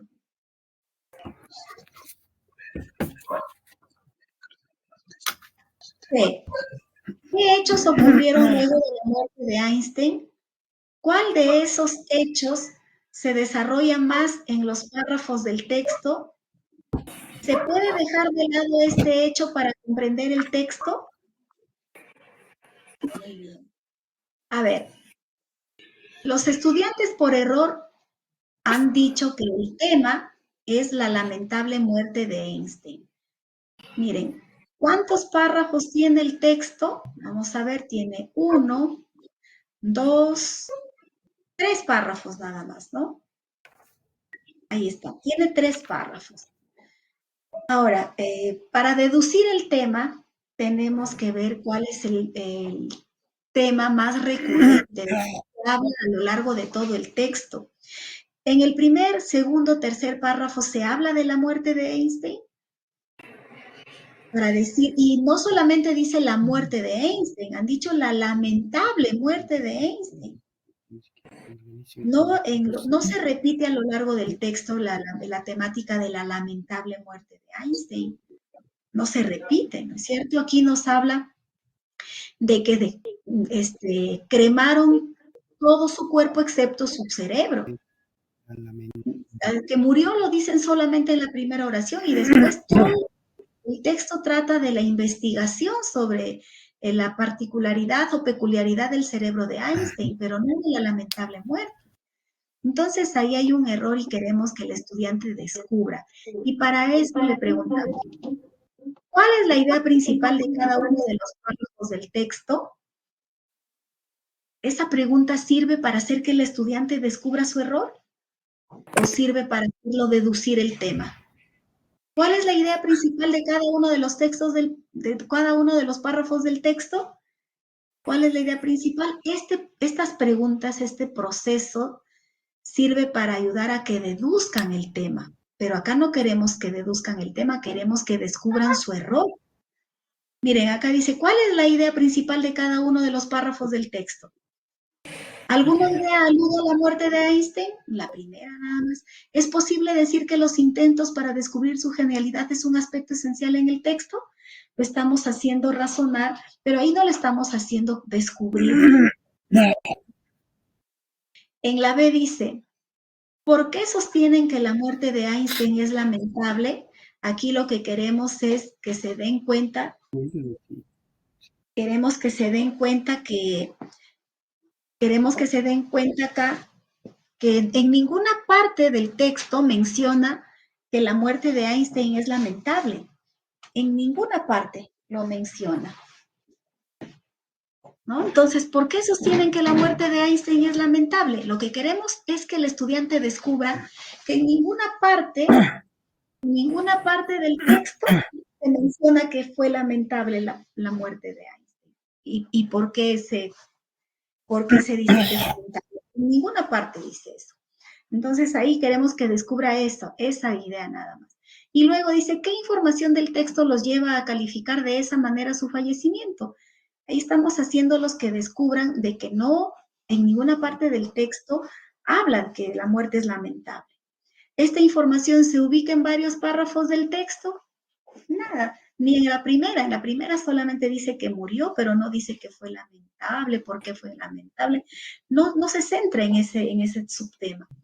Entonces queremos que descubra que la muerte, que habla de la muerte, pero en ninguna parte dice que fue lamentable. Entonces, pero aquí no le estamos haciendo descubrir su error. En cambio, en la C le preguntamos, ¿qué hechos ocurrieron luego de la muerte de Einstein? Que se pusieron a investigar su cerebro, que algunos investigadores no quisieron, pero después una neuróloga se puso a investigar, que después hicieron un libro con los resultados de la investigación, etcétera. Todos los hechos que ocurrieron luego de la muerte de Einstein. ¿Cuál de esos hechos se desarrolla más en los párrafos? Todos esos hechos, el hecho de que el cerebro de Einstein tenía rasgos peculiares. Habla de los lóbulos parietales, habla de las neuronas, etc. Ese es el que más se desarrolla en los párrafos del texto. ¿Se puede dejar de lado este hecho para comprender el texto? No, porque si no ya no tendría sentido. Ahí descubren su error porque descubren que el tema es otro, que el tema es sobre las investigaciones o sobre las peculiaridades del cerebro de Einstein, no sobre la muerte de Einstein. Entonces la respuesta es la C. ¿Ya? Esa es la respuesta. Muy bien, vamos a pasar a otra pregunta. Miren, aquí en este caso es solamente una sesión prácticamente Por aquí. una clase solamente muestral, por eso es que no estamos entrando en diálogo, pero ya en el desarrollo de la capacitación en sí, se genera el diálogo entre los participantes y yo, porque tendrían que ir explicando por qué sí, por qué, cuál alternativa creen que es la respuesta, por qué es la respuesta, explicar para construir conocimiento haciendo, ¿no? Pero aquí, como es solamente demostrativa, lo estoy haciendo yo sola, ¿no? Entonces, pero las clases sí son interactivas en realidad. Bueno, entonces aquí voy a continuar con la pregunta 5 para tratar de terminar con lo que está previsto. Bueno, otra pregunta. Los estudiantes y la docente están dialogando sobre el siguiente fragmento ubicado en el primer párrafo del texto. Así como no se podrían entender las actividades económicas que se realizan en una ciudad solo a través del estudio de sus edificios, era imposible evaluar el cerebro de Einstein solo por su forma. Entonces, la docente solicita a los estudiantes que identifiquen la intención del autor al incluir ese fragmento en el párrafo. ¿Cuál de los siguientes estudiantes identifica dicha intención?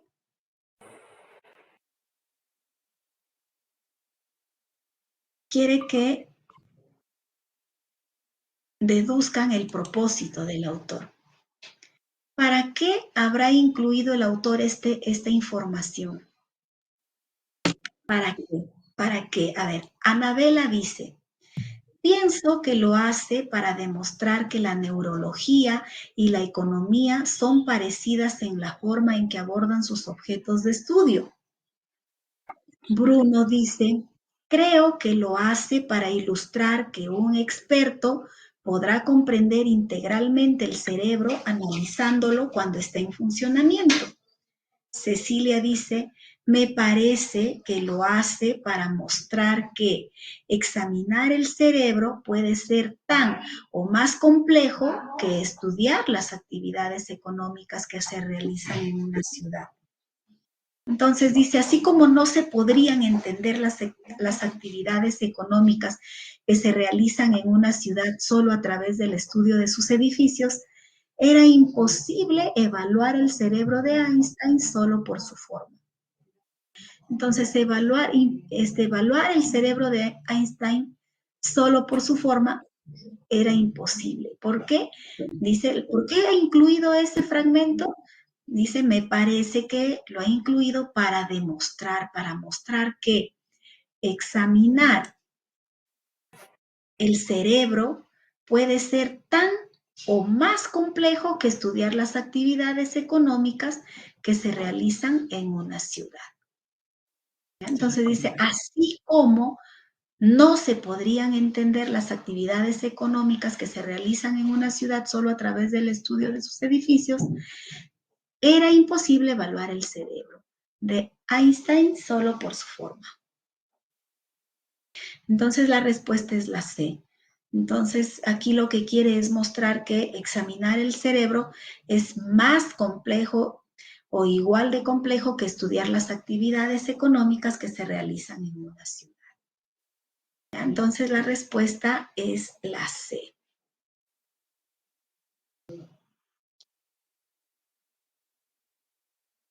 Otra pregunta. Para profundizar en la comprensión del texto, la docente tiene como propósito que los estudiantes realicen una lectura crítica.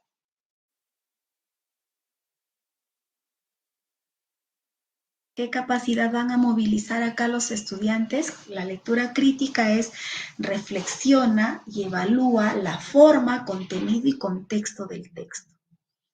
¿Cuál de los siguientes grupos de preguntas es más adecuado para ello? Recuerden que la lectura crítica es la capacidad 3. ¿Ya? La capacidad 3 es una lectura de enjuiciamiento, de valoración. Entonces, ¿cuál de los siguientes grupos de preguntas es más adecuada para ello? A. ¿Qué información sobre el cerebro de Einstein les pareció más interesante? ¿Les gustaría indagar más sobre esa información?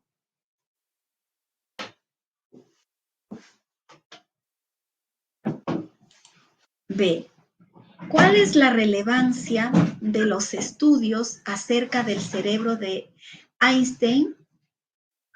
¿Esta relevancia justifica el robo del cerebro de dicho científico?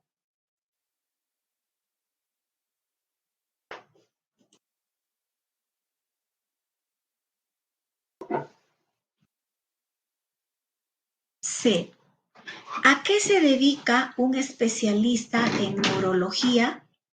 ¿Por qué creen que Harvey, luego de extraer el cerebro de Einstein, se contactó con varios neurólogos? Aquí las preguntas de la alternativa C. Dice, ¿a qué se dedica un especialista en neurología? ¿Qué capacidad se moviliza con esa pregunta?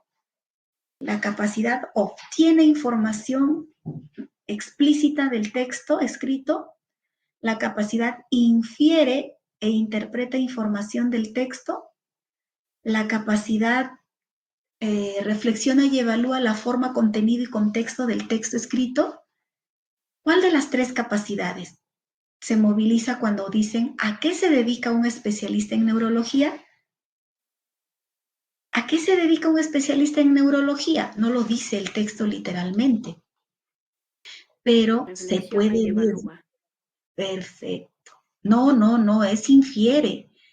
Es infiere, ¿por qué? Porque acá no dice a qué se dedica el neurólogo, pero sí se puede deducir, porque dice acá,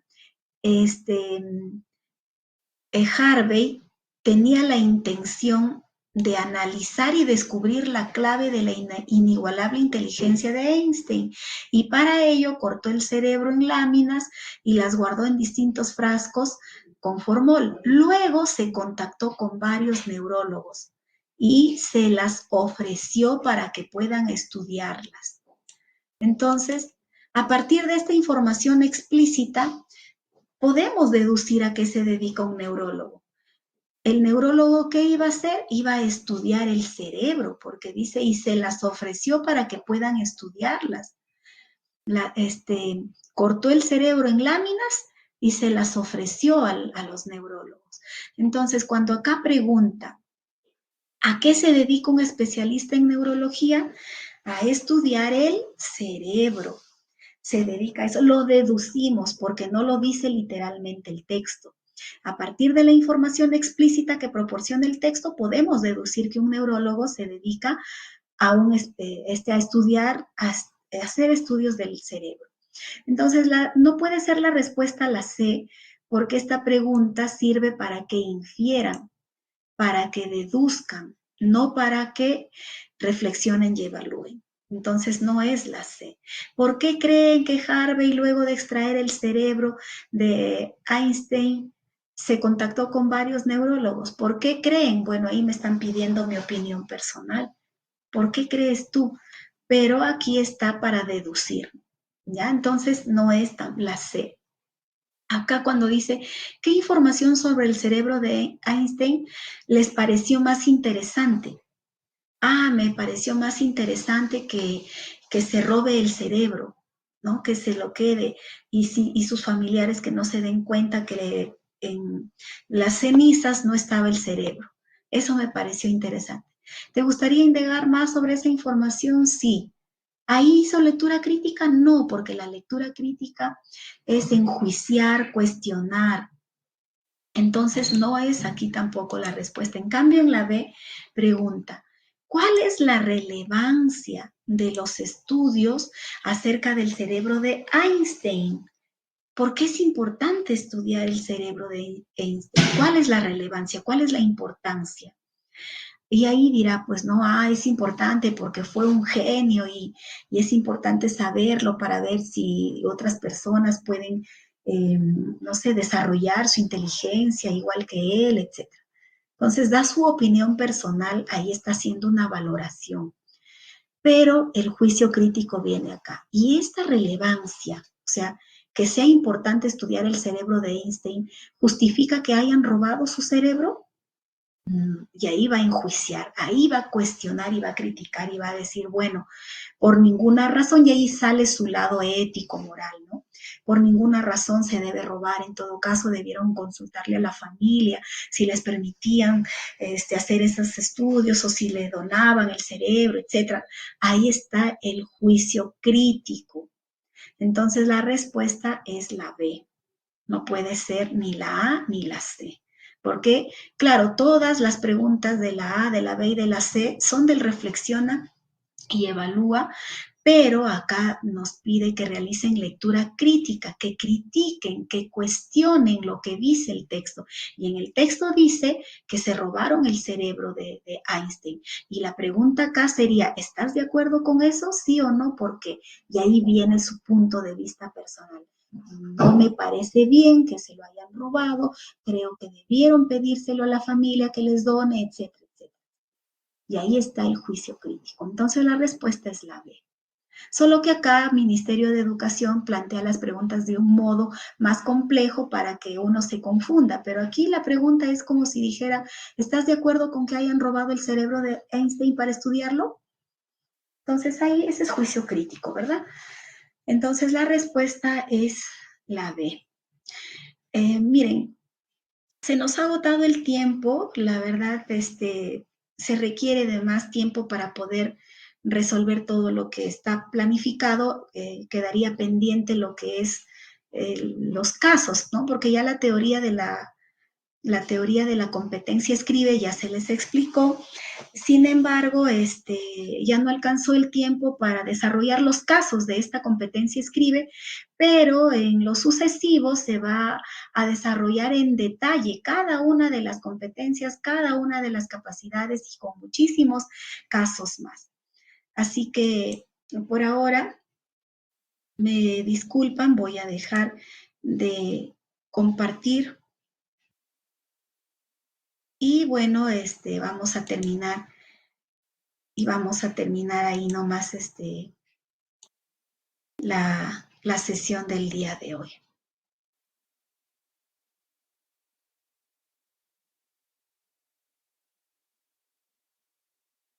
Muchas gracias por su atención, muchas gracias por su participación. Si Dios lo permite, nos veremos en una próxima oportunidad. Que tengan una bendecida tarde. Hasta luego. Hasta luego, profesora. Muchas gracias. Gracias a ustedes, gracias por su participación. Ya, una recomendación. Sí, Una recomendación. Sí, le escucho. A veces se interfiere, como usted ha visto de los colegas. Si tiene alguna anfitriona que está apoyándole ahí, que dé plazo, pero 2 veces ya interrumpen eliminarles, porque si no interrumpen la clase. Sí, Ya, no sería la podemos sugerencia. terminar con lo previsto. Sí. Así es. Muy bien, muchas gracias. Lo voy a tener en cuenta y les voy a sugerir que bloqueen mejor los audios y solamente que quede activado el chat para poder conversar a través del chat. Muchas gracias, maestro, por su sugerencia. La vamos a tener en cuenta. Buenas tardes con todos. Hasta luego. El mismo.